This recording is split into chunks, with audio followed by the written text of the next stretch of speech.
Case 1. Brent Giroux X.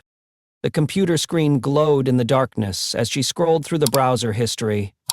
What Brent Giroux's wife discovered that night would shatter not just their marriage, but an entire congregation's faith in their spiritual leader. For years, Pastor Brent Giroux had stood behind the pulpit at Heartland Church, preaching about moral purity and the sanctity of marriage. His congregation trusted him completely. He was their shepherd, their guide through life's spiritual challenges. To them, he embodied everything a man of God should be: faithful, righteous, and morally uncompromising. But the evidence on his computer told a horrifying, different story. His wife's discovery revealed an addiction to gay pornography that had consumed Giroux for years.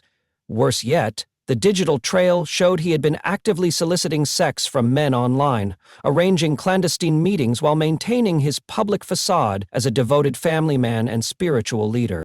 The betrayal was devastating on multiple levels. This wasn't just infidelity. It was the complete destruction of everything Giroux claimed to represent. Every sermon about moral living, every counseling session about marital fidelity, every prayer he had led about resisting temptation had been delivered by a man living a massive lie. When confronted with the evidence, Giroux's carefully constructed world collapsed instantly.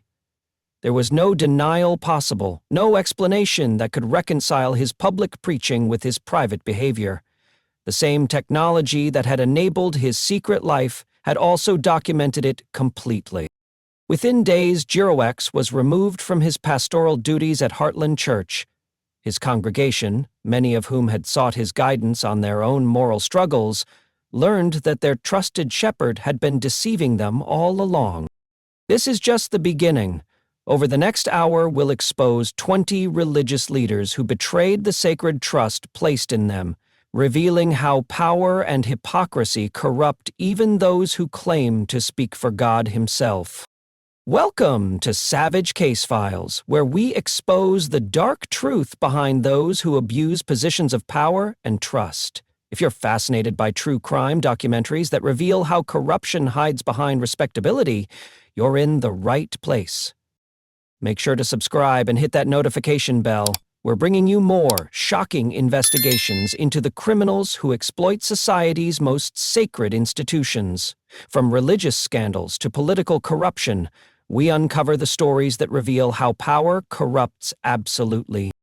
Brace yourself for 19 more devastating revelations ahead. Case 2. Dwight Ike Reeder. Cornerstone Baptist Church had always prided itself on moral accountability. So when disturbing rumors about Pastor Dwight Ike Reeder began circulating in 2018, the church leadership knew they had to act decisively. Reeder had built his reputation as a family man and spiritual counselor, often preaching about the importance of marital fidelity and Christian values. His sermons on moral purity resonated deeply with his congregation, who saw him as a beacon of righteousness in an increasingly secular world. But behind closed doors, whispers were growing louder. Church members had noticed strange behavior patterns, unexplained absences, secretive phone calls, and a distance that seemed to separate Reeder from his wife during public appearances.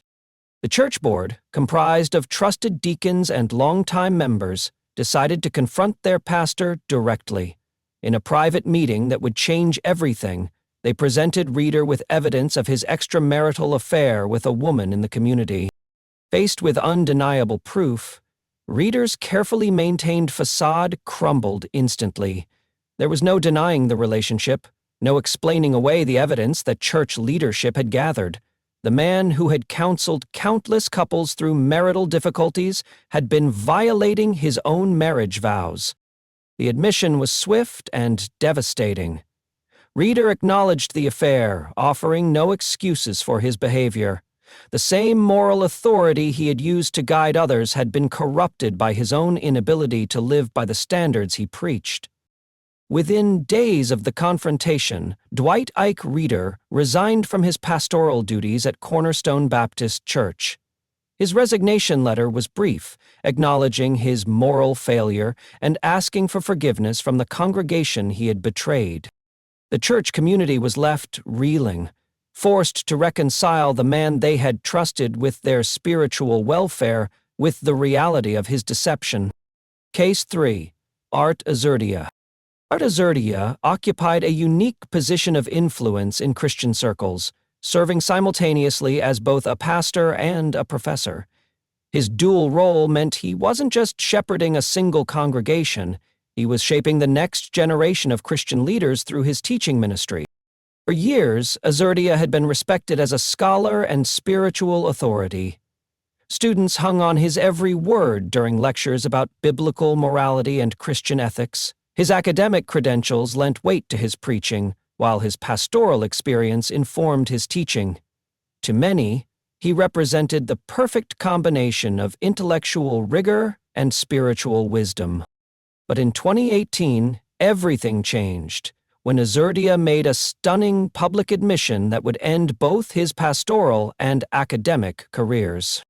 In a carefully worded statement, Azurdia acknowledged what he termed multiple incidents of immorality.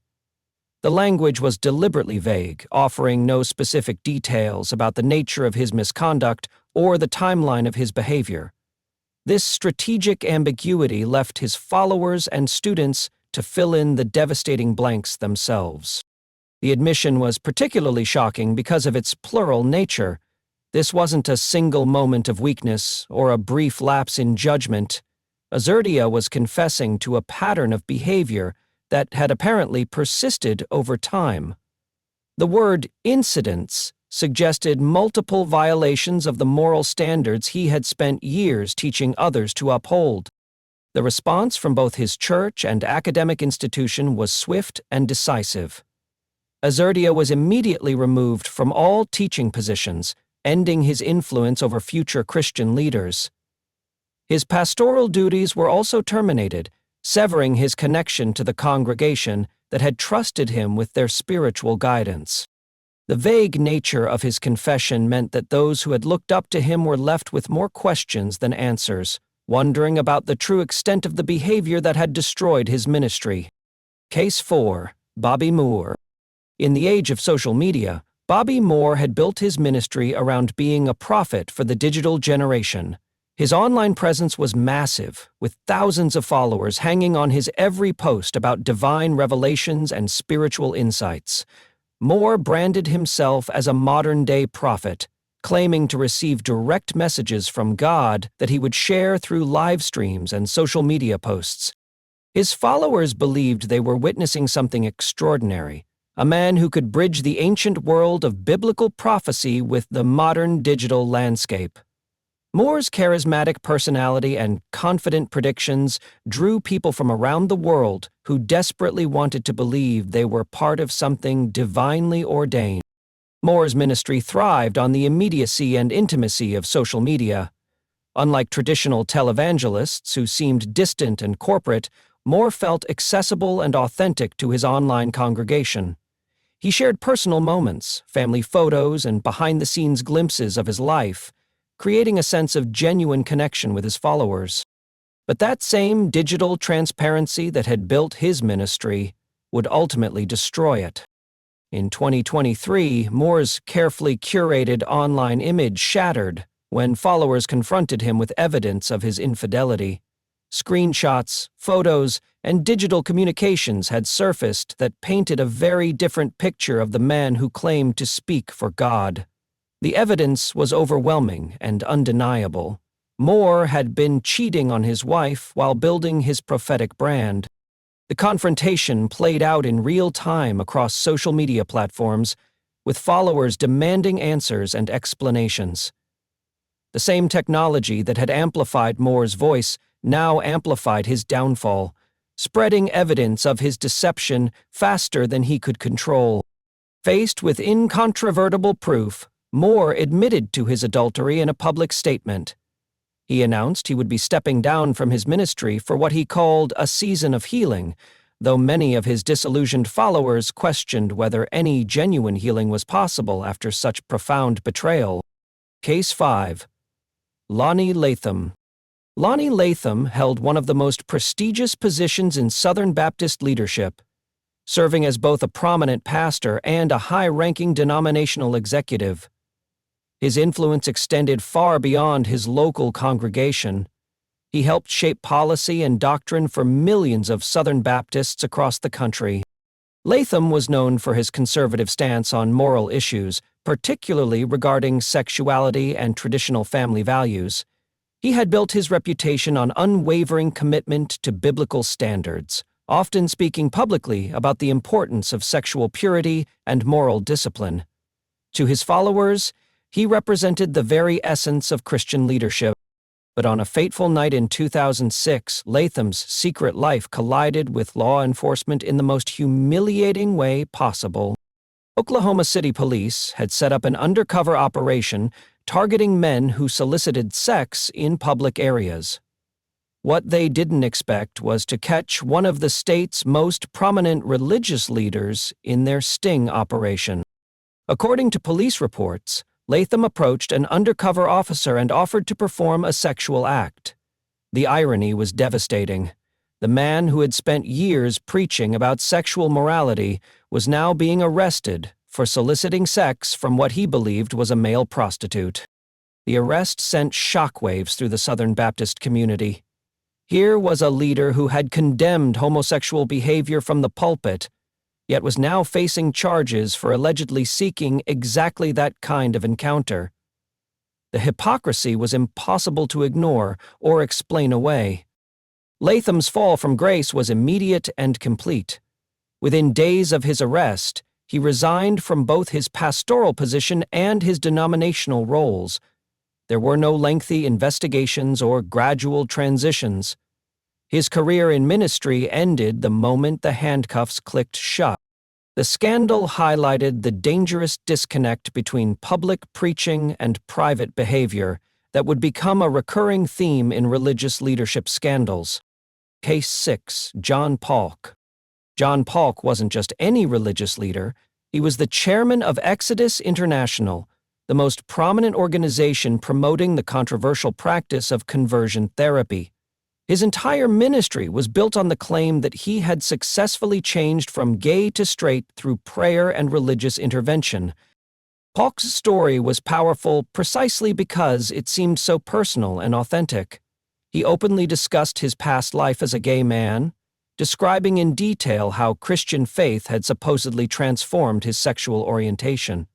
His testimony became a cornerstone of the ex-gay movement, offering hope to countless individuals struggling with their sexuality and to families desperate to fix their gay children. For years, Paulk traveled the country sharing his conversion story. He authored books, appeared on television programs, and spoke at conferences where he proclaimed that homosexuality could be overcome through proper Christian therapy and unwavering faith. His marriage to an ex-lesbian further reinforced his message that gay people could successfully transition to heterosexual lives. But in September 2000, Paulk's carefully constructed narrative began to unravel in the most public way possible. A photographer captured images of Paulk leaving Mr. P's, a well-known gay bar in Washington, D.C. The photos were devastating, because they contradicted everything Paulk had spent years claiming about his supposed transformation. Here was the leader of the ex-gay movement, clearly comfortable in the very environment he insisted people should avoid. When confronted with the photographic evidence, Paulk initially offered weak explanations about being confused or lost, but as pressure mounted, he eventually admitted the truth that would destroy his ministry. He was still attracted to men, and had never actually experienced the sexual orientation change he had been promoting. The revelation was devastating for thousands of people who had undergone painful conversion therapy based partly on Paulk's testimony. Years later, Paulk would go even further, completely renouncing the ex-gay movement and apologizing for the harm it had caused. Case 7, Ahmad Corbitt. Ahmad Corbitt held one of the most trusted positions within the Church of Jesus Christ of Latter-day Saints hierarchy.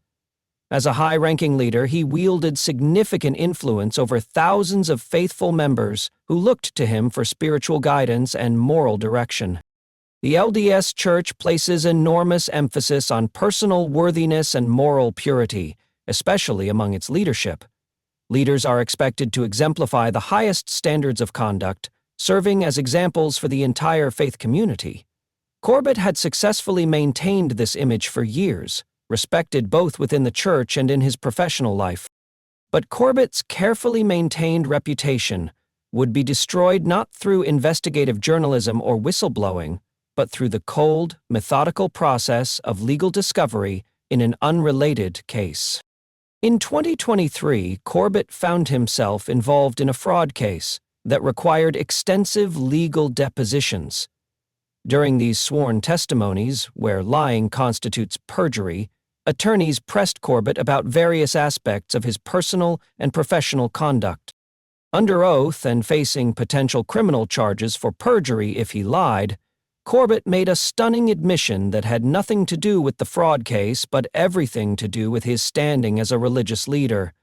He confessed to having an extramarital affair, revealing a secret that had been hidden from his wife, his congregation, and church leadership.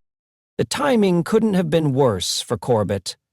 The confession came during legal proceedings that were already scrutinizing his character and integrity. What had started as testimony about financial matters had unexpectedly exposed a deeply personal betrayal that would end his religious career. The LDS Church's response was swift and decisive. Within days of the deposition revelation, Corbitt was immediately released from his high-profile church position. The church leadership had no choice but to act quickly, as the scandal threatened to undermine confidence in their selection and oversight of leaders.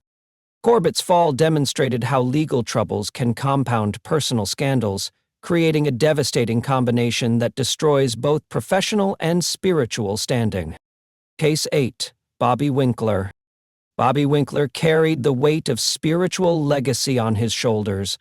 As the son of a prominent evangelist, he had grown up in the spotlight of Christian ministry, eventually establishing his own pastoral career built on the foundation of his family's religious reputation. For years, Winkler had successfully maintained the image expected of someone from his background. His congregation respected him not just for his preaching abilities, but for the spiritual heritage he represented. Being the son of a famous evangelist came with both privileges and pressures. Followers expected him to exemplify the same moral standards that had made his family name synonymous with Christian leadership. But behind the facade of spiritual authority, Winkler was living a double life that would eventually consume everything he had built. In 2021, Winkler made a decision that would shock his congregation and devastate his family's ministry legacy. Rather than wait for his secrets to be exposed by others, he chose to confess his sins publicly through a video that he posted online. The video confession was brutal in its honesty. Winkler admitted to multiple extramarital affairs that had occurred over several years. This wasn't a single moment of weakness or a brief lapse in judgment. He was confessing to a sustained pattern of infidelity that had persisted while he continued preaching about moral purity from the pulpit. The public nature of his confession made the scandal even more devastating. By choosing to reveal his failures through social media, Winkler ensured that his admission would reach not just his local congregation, but anyone with internet access. The video went viral within the Christian community, spreading the news of his moral failure far beyond his immediate sphere of influence. The impact on his family was particularly heartbreaking.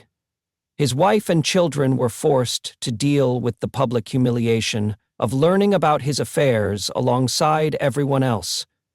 The spiritual legacy that had been passed down through generations was shattered in a single video confession.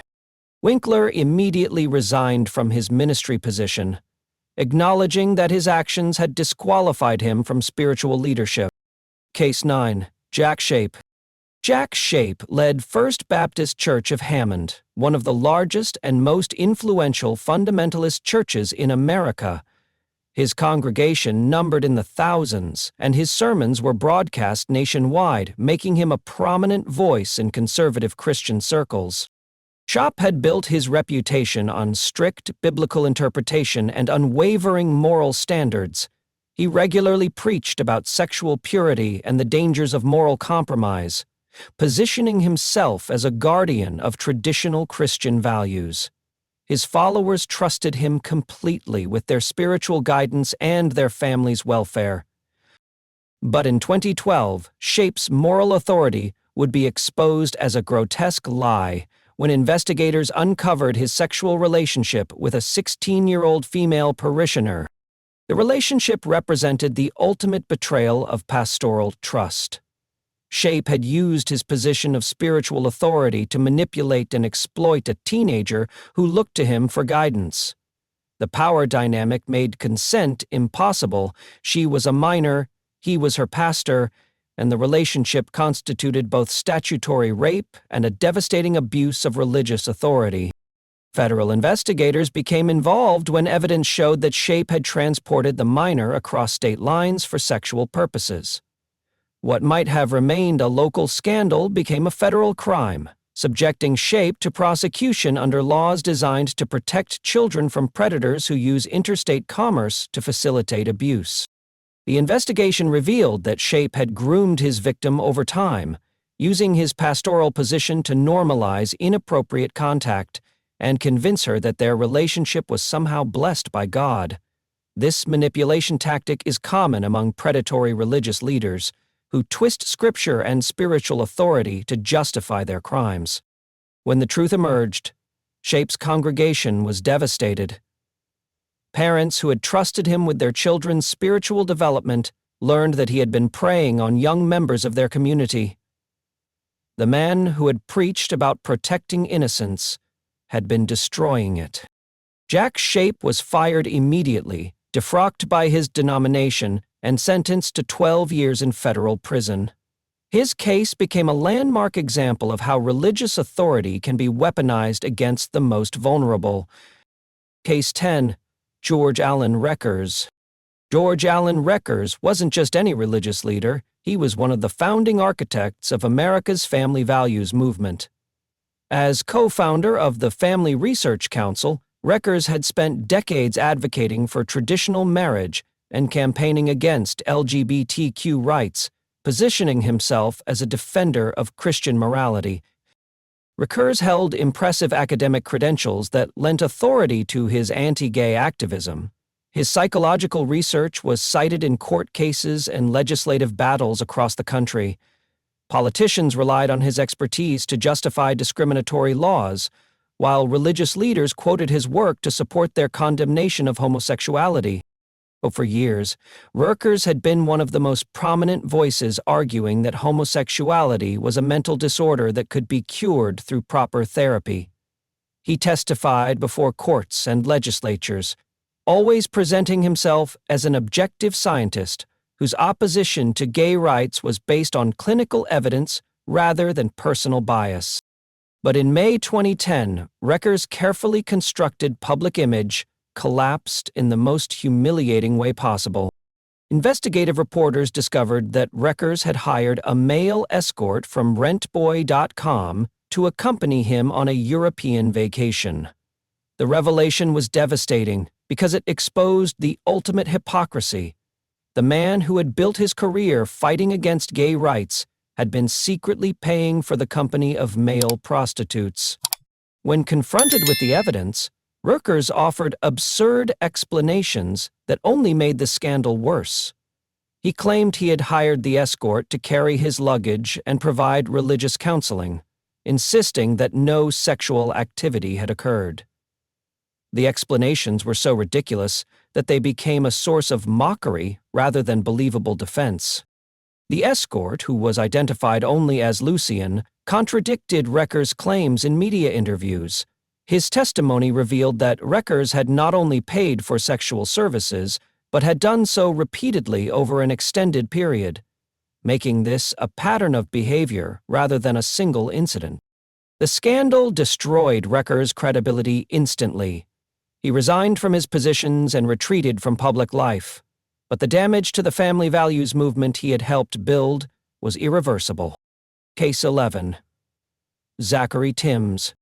Zachary Timms built New Destiny Christian Center into one of Florida's most influential megachurches, drawing thousands of worshipers who were inspired by his passionate preaching and charismatic leadership. His ministry reached far beyond Orlando, with television broadcasts spreading his message across the country. Timms presented himself as a man who had overcome adversity to find God's calling.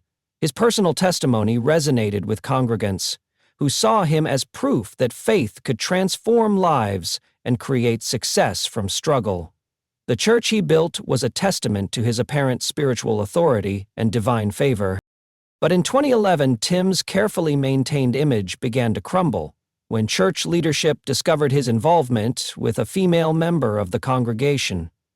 The revelation of this inappropriate relationship forced the church board to take immediate action to protect the integrity of their ministry. Timms was removed from his pulpit, a shocking development for a congregation that had never questioned their pastor's moral character. The man who had preached about righteousness and spiritual discipline had been living a secret life that contradicted everything he claimed to represent. The scandal sent shockwaves through New Destiny Christian Center, forcing members to reconcile their faith in Timms's teachings with the reality of his moral failure. Many struggled to understand how someone who seemed so connected to God could fall so completely. But the most devastating revelation was yet to come. In August 2014, Timms was found dead in a New York hotel room under circumstances that exposed an even darker secret. When authorities discovered his body, they found a bag of cocaine in his possession, revealing that his hidden life extended far beyond infidelity into illegal drug use. The cocaine discovery shattered any remaining illusions about Timms' character. This wasn't just a moral lapse or moment of weakness. It suggested a sustained pattern of behavior that included serious criminal activity. The man who had preached about spiritual freedom had been enslaved by substances that ultimately contributed to his death. Timms' death left his congregation and family devastated, forced to mourn not just his passing, but the destruction of everything they thought they knew about him. Case 12. Randy White. Randy White co-pastored Without Walls International Church alongside his wife Paula, building one of Tampa Bay's most prominent megachurches. Their ministry attracted thousands of followers who were drawn to their dynamic preaching style and promises of spiritual breakthrough. The Whites had crafted their public image around being a power couple in ministry, with their marriage serving as an example of Christian partnership and spiritual unity. Randy regularly preached about family values and marital commitment, while Paula focused on women's ministry and spiritual empowerment. Their church grew rapidly throughout the 1990s and 2000s, becoming a major force in charismatic Christianity. The couple's apparent success in both ministry and marriage made them sought-after speakers at conferences and religious events across the country. But in 2008, cracks began to show in the foundation of their ministry empire when Randy made a devastating public admission that would destroy everything they had built together. Facing mounting pressure from church leadership who had discovered evidence of his misconduct, Randy White publicly confessed to having an extramarital affair with a female employee of the church. The confession was particularly devastating because it involved someone within their own ministry organization, meaning the betrayal affected both his marriage and the professional trust of his staff. The public nature of Randy's confession sent shockwaves through Without Walls International Church. Congregants who had looked up to the Whites as a model Christian couple were forced to confront the reality that their spiritual leader's marriage was built on deception. Randy's immediate resignation from church leadership marked the beginning of the end for Without Walls International Church. The scandal created irreparable damage to the ministry's reputation and credibility, leading to a dramatic decline in attendance and financial support. The confession also destroyed Randy and Paula's marriage, with their personal relationship becoming another casualty of his infidelity. The couple, who had once preached about the power of forgiveness, found themselves unable to reconcile their own differences. Case 13. Reverend Henry Lyons. Reverend Henry Lyons held one of the most prestigious positions in African American Christianity as president of the National Baptist Convention, USA, representing millions of Baptist church members across the country. His influence extended far beyond the pulpit into civil rights activism and community leadership. Lyons had built his reputation as a moral authority and spiritual guide, often speaking on issues of family values and Christian integrity. His position gave him a national platform to address social issues and provide spiritual guidance to one of America's largest religious denominations. But Lyons' secret life was about to be exposed in the most dramatic and public way possible, through an act of arson that would reveal years of deception. In July 1997, Lyons' wife, Deborah, made a discovery that would change everything. She learned that her husband co-owned a $700,000 waterfront home in Tierra Verde, Florida, with his mistress, Bernice Edwards. The betrayal was devastating enough, but what Deborah did next ensured the scandal would become front-page news. In a rage over her husband's infidelity, Deborah Lyons set fire to the house, creating a spectacular blaze that attracted media attention and police investigation. What started as a domestic dispute quickly became a criminal matter that would expose far more than just adultery. The arson investigation opened a window into Lyons' financial dealings that revealed systematic fraud and embezzlement. Investigators discovered that Lyons had been using his religious position to steal money from the National Baptist Convention and had been involved in multiple extramarital relationships, not just the one with Edwards. The investigation revealed that Lyons had been living a double life for years, using his moral authority to cover up both financial crimes and serial infidelity. The man who preached about Christian values had been systematically violating everything he claimed to represent. Henry Lyons was ultimately sentenced to prison for fraud and embezzlement. His fall from grace, complete. The fire his wife set didn't just destroy a house. It exposed the corruption at the highest levels of Baptist leadership. Case 14. Juanita Bynum. Juanita Bynum had built her reputation as one of America's most powerful female televangelists, drawing massive crowds to her conferences and selling millions of books about spiritual empowerment and personal transformation. Her ministry particularly resonated with women seeking spiritual guidance and emotional healing. Bynum's marriage to Bishop Thomas Weeks III was presented as a spiritual union blessed by God, with both ministers preaching about the sanctity of marriage and divine partnership. Their relationship was held up as an example of how two people called to ministry could build a powerful, spiritual empire together. But in August 2007, their carefully crafted public image shattered in the most violent and public way possible when Weeks physically assaulted Bynum in a hotel parking lot in Atlanta. The attack, witnessed by hotel security and captured on surveillance cameras, revealed that their marriage was far from the blessed union they had portrayed. The assault investigation opened the door to even more damaging revelations about their relationship. As legal proceedings unfolded, both Bynum and Weeks began making explosive allegations against each other that would destroy both of their ministries. During the bitter legal battle that followed, mutual accusations of infidelity emerged from both sides. Bynum alleged that Weeks had been unfaithful throughout their marriage, while Weeks countered with his own claims about Bynum's alleged affairs. The public nature of these accusations turned their divorce into a spectacle that played out across tabloids and Christian media. The scandal was particularly devastating because both ministers had built their reputations on teaching about healthy relationships and spiritual partnership.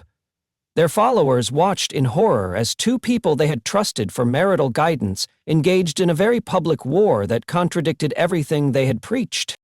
The mutual destruction was complete, Both Bynum and Weeks saw their ministries severely damaged by the scandal. Their once powerful spiritual empire crumbled as followers lost faith in leaders who couldn't maintain the basic standards they preached to others. Case 15. Bishop Earl Paulk. Bishop Earl Paulk built Cathedral of the Holy Spirit into one of Georgia's most influential televangelism empires, reaching millions through television broadcasts and charismatic preaching. His ministry attracted followers who believed they were witnessing divine healing and spiritual miracles under his leadership.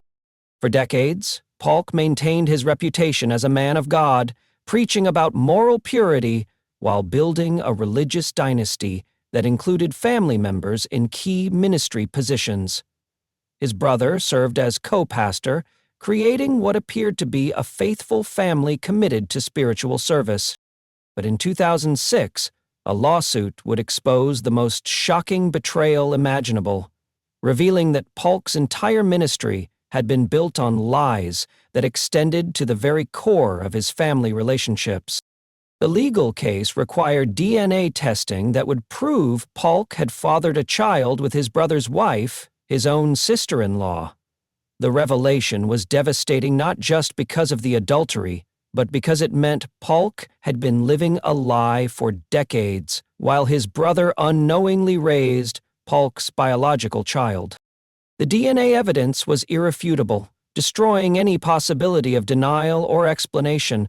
This wasn't a momentary lapse in judgment or a single mistake. It represented years of sustained deception that had corrupted the most basic family relationships within his ministry. As investigators dug deeper, they discovered this wasn't an isolated incident. Paulk had been involved in multiple affairs spanning decades, using his position of spiritual authority to manipulate and exploit women within his congregation. His pattern of sexual misconduct had been carefully hidden behind his religious reputation. The scandal destroyed Cathedral of the Holy Spirit and ended the Paulk family's religious dynasty. The congregation that had trusted Paulk with their spiritual welfare discovered they had been deceived by a man who had violated every principle he claimed to represent. His ministry crumbled as the full scope of his deception became public knowledge. Case 16. Tony Alamo. Tony Alamo built his Christian ministry into a sprawling operation that controlled every aspect of his followers' lives. His compound-stable communities isolated members from the outside world, creating an environment where Alamo's word was absolute law, and questioning his authority was considered blasphemy. Alamo presented himself as God's chosen prophet, claiming divine revelation that justified increasingly extreme control over his followers.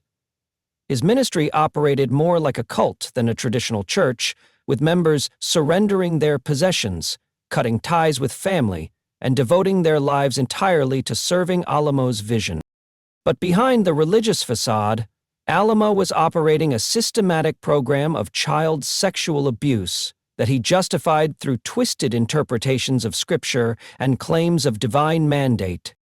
Former followers who escaped Alamo's control testified that he regularly took girls as young as 8 years old as what he called spiritual wives. He convinced his followers that these marriages were blessed by God and that sexual contact with children was part of his divine calling as a prophet. The abuse was systematic and widespread, with multiple victims testifying about years of sexual assault disguised as religious ceremony. Alamo used his absolute authority to silence victims and convince their families that reporting abuse would anger God and bring divine punishment. Federal investigators built a comprehensive case against Alamo, documenting his transportation of minors across state lines for sexual purposes. The evidence included testimony from dozens of former followers who described a pattern of predatory behavior spanning decades. In 2009, Tony Alamo was convicted on multiple federal charges, including transporting minors for sex, and sentenced to 175 years in federal prison. His conviction marked the end of one of the most extreme cases of religious authority being used to facilitate child abuse in American history. Case 17. Bishop Eddie Long. Bishop Eddie Long transformed New Birth Missionary Baptist Church into one of America's largest megachurches, drawing over 25,000 members who were inspired by his prosperity gospel message and charismatic leadership style.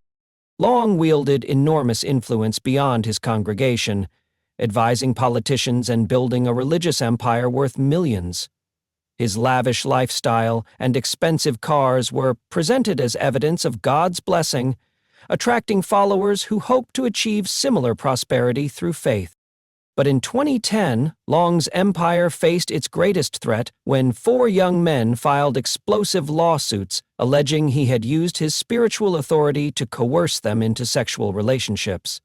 The accusers described a pattern of manipulation where Long exploited his role as their spiritual father to justify inappropriate sexual contact.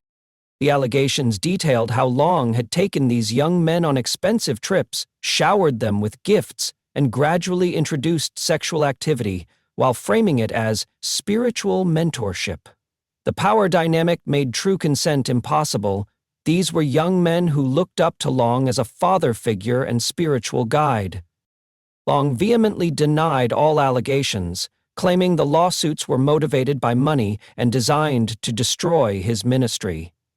He maintained his innocence throughout the legal proceedings, refusing to admit any wrongdoing despite mounting evidence of inappropriate relationships. However, Long eventually settled all 4 lawsuits out of court for undisclosed amounts, avoiding a trial that would have exposed more details about his alleged conduct. The settlements, while not admissions of guilt, effectively ended the legal proceedings and prevented further public scrutiny. Despite the settlements, Long's reputation was permanently damaged. Many congregation members left New Birth, attendance declined dramatically, and his influence in religious and political circles diminished significantly. He died in 2017, never having fully recovered from the scandal that exposed the dark side of his spiritual authority. Case 18. Ted Haggard. Ted Haggard stood at the pinnacle of evangelical power as president of the National Association of Evangelicals, representing 30 million Christians across America. His New Life Church in Colorado Springs had grown to 14,000 members who hung on his every word about moral purity and traditional values. Haggard was a vocal opponent of gay marriage and LGBTQ rights, regularly appearing on television to defend what he called biblical sexuality.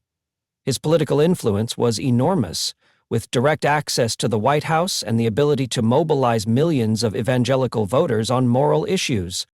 But in November 2006, male prostitute Mike Jones shattered Haggard's carefully constructed image with explosive revelations about their 3-year sexual relationship. Jones revealed that Haggard had been paying for monthly sexual encounters while simultaneously preaching against homosexuality from his pulpit. The hypocrisy was staggering. Jones described drug-fueled sexual sessions where Haggard would use methamphetamine before engaging in the very behaviors he publicly condemned. The man who claimed to represent Christian morality was living a secret life that contradicted everything he preached. When confronted with the allegations, Haggard initially denied everything, calling Jones a liar seeking money and fame. But as evidence mounted, including voicemails and witness testimony, Haggard's denials became increasingly desperate and unconvincing. Within days, Haggard was forced to admit to sexual immorality and resigned from both his church and his position as head of the National Association of Evangelicals. His confession was carefully worded to minimize his actions, while acknowledging enough truth to end the speculation. The scandal destroyed Haggard's ministry and damaged the credibility of the entire evangelical movement. His fall demonstrated how the most vocal moral crusaders often harbor the deepest secrets, using their public righteousness to mask private corruption.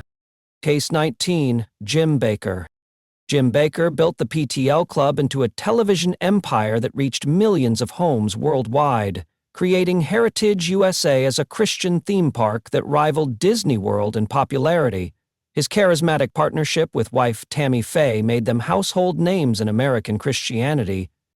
Baker's prosperity gospel message promised followers that faith would bring financial blessing, while his lavish lifestyle served as supposed proof of God's favor. PTL raised hundreds of millions through donations and lifetime partnership programs that promised exclusive access to Heritage USA facilities. But in 1987, Baker's empire crumbled when Jessica Hahn revealed their 1980 sexual encounter, exposing how PTL had paid $279,000 in hush money from ministry funds to keep her silent. The scandal revealed that Baker had used donated money meant for ministry work to cover up his adultery. The investigation that followed uncovered massive financial fraud beyond the hush money payments.